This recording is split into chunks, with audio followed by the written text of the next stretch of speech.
wanted to take a minute and share with you my story. Many times, students look at me and they think I'm some sort of math genius or that I never struggle with math. And little do they know that I struggle just the same as everyone else. So I wanted to give you a little bit of insider info as to why it might seem that I'm better at math than maybe you're thinking you are. First, I want to talk about how I was raised. So I was raised, my dad was an engineer, and he used any possible moment to infuse math and science into my childhood. So reflect for a minute on your childhood and maybe think about, did your parents, did they make comments like, ooh, I don't like math, I'm just not a math person, things like that, or did they really love math? It turns out that what your parents said to you really can influence the way that you view math. So many times, and even as a school teacher, if I had $1 for every time one of my 8th graders sat down in front of me and their parents said, oh, well, yeah, they're failing your class, but that's because I failed as a kid. And I would say to them, it's not genetic. It's not like eye color. It's not like hair color. Okay, just because your parents struggled with math doesn't mean that you are guaranteed to struggle with math. What it really means is that probably your parents started avoiding math just because they didn't enjoy it, right? They found it difficult. Turns out we avoid things that we don't think we're very good at. And so you have my situation where my dad, an engineer, used math every day and science every day for his job. And so anytime I asked a question as a child, he was constantly turning that into a math problem. I'll give you an example. One time, I probably was about 8 or 9 years old, and I wanted to rearrange the furniture in my bedroom.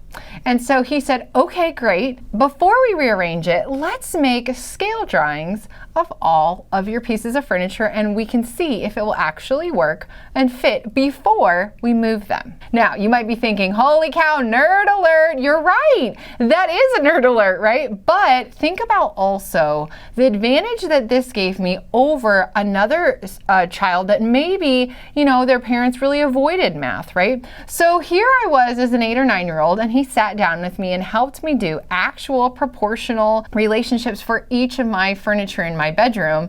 And I literally moved them, cut them all out and colored them, and then moved them around to decide where I wanted to move my furniture. Now, why do I tell that story? Because I want you to have some insider information into why it seems like I love math so much. Because many times students say to me, gosh, you like it a lot. Like, I don't like it a lot. And what I want to tell you is that's all changeable. You can change the way you feel about math.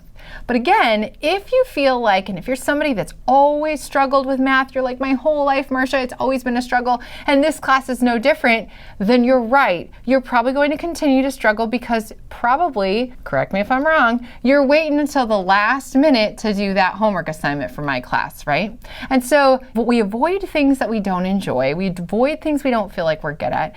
And then we have to make not an excuse, but an explanation as to why we continue to struggle. I'd like you to consider the messages that your subconscious is sending you.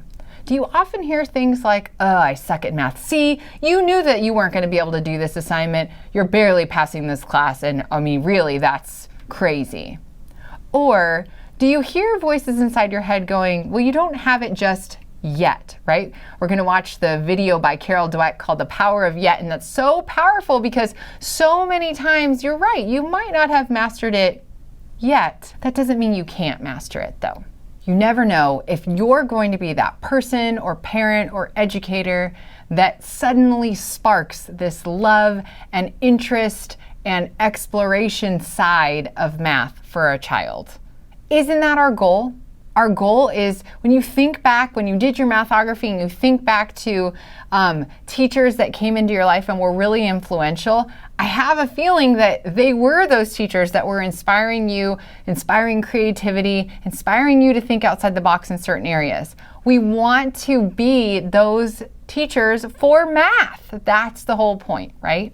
So in the case of my story, I had a dad who was already an engineer and who loved math, and my mom did too, don't get me wrong. Mom, sorry if you're out there, I love you.